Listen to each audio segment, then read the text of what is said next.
বিসমিল্লাহির রহমানির রহিম। এই বিশ্ব পরিস্থিতির একটি পরিসমাপ্তি ঘটে যাবে। বিশ্ব পরিস্থিতির পরিসমাপ্তির পর কিয়ামত অনুষ্ঠিত হবে। সেই কিয়ামতের দিন দুটি ভাগ হবে, এক ভাগ যাবে জাহান্নামে আর এক ভাগ যাবে জান্নাতে। এখন এই জাহান্নামটা কি ধরনের হবে সে সম্পর্কে কোরআন বলছে, ইন্না জাহান্নামা কানাত মিরসাদা।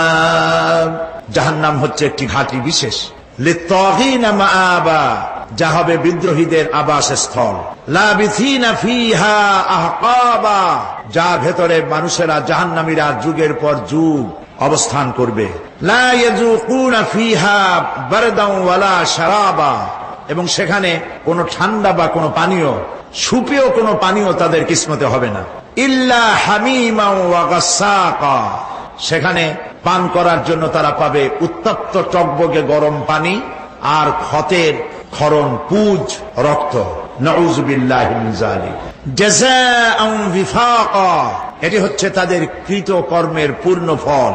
ইন্নাহুম কানু লা ইয়ারজুনা হিসাবা, কারণ ছিল তারা হিসাবের কোনো হিসাব নিকাশের আশা করত না। ওয়া কাযযাবু বিআয়াতিনা কিযাবা, আর তারা আমার আয়াতগুলিকে মিথ্যা মনে করে প্রত্যাখ্যান করেছিল। ওয়া কুল্লা শাইইন আহসাইনাহু কিতাবা, আর আমি গুনে গুনে তাদের সমস্ত আমলগুলি লিপিবদ্ধ করে রেখেছিলাম। ফাযুকু ফালান নাযীদাকুম ইল্লা আযাবা, এখন বুঝো মজা, এখন তোমাদেরকে আযাব ছাড়া আর কিছুই বাড়ানো হবে না।